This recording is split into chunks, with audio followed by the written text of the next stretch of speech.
Hi friends, வணக்கம். இந்த வீடியோவில் 12th ஸ்டாண்டர்ட் ஜுவாலஜியில் இருக்கக்கூடிய ஒரு சில இம்பார்ட்டன்ட் கொஷின்ஸ் மட்டும் பார்க்கலாம்.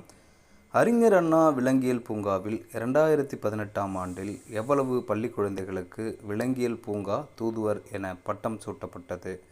400க்கும் அதிகமான குழந்தைகளுக்கு விலங்கியல் பூங்கா தூதுவர் என பட்டம் சூட்டப்பட்டது. ஊர்வன இனங்களை பற்றிய அறிவியல் பிரிவிற்கு என்ன பெயர்? ஹெர்பட்டாலஜி. சென்னை முதலைப்பண்ணை அறக்கட்டளை மற்றும் ஹெர்பட்டாலஜி மையம் யாரால் தொடங்கப்பட்டது? ரோமுலஸ் விட்டேக்கர் மற்றும் அவருடன் ஒத்த மனநிலை கொண்டவரும். நெக்ஸ்ட் கொஸ்டின் பார்க்கலாம்.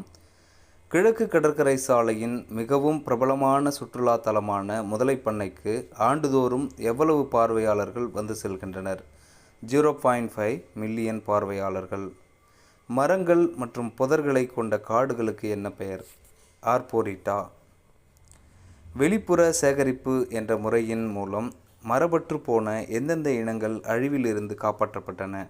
இந்திய முதலை மற்றும் கங்கை டால்ஃபின் ஆகிய இனங்கள். நண்பர்களே, நம்ம ஒவ்வொரு பாடத்தில் இருந்தும் line by line important questions எடுத்து அப்லோட் பண்ணிகிட்ருக்கோம்.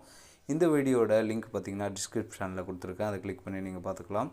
நாம் ஒவ்வொரு பாடத்தில் இருந்தும் லைன் பை லைனாக வாசித்து அதுலேருந்து கொஷின்ஸ் எடுக்கிறதுனால இந்த கொஷின்ஸ் படிச்சிங்கன்னா உங்களுக்கு வந்து யூஜிடிஆர்பி ஜுவாலஜியாக இருந்தாலும் சரி, பிஜிடிஆர்பி ஜுவாலஜி எக்ஸாம் எழுதக்கூடியவர்களாக இருந்தாலும் சரி, கண்டிப்பாக நீங்கள் 100% மார்க் எடுக்கிறதுக்கு ரொம்பவே யூஸ்ஃபுல்லாக இருக்கும்.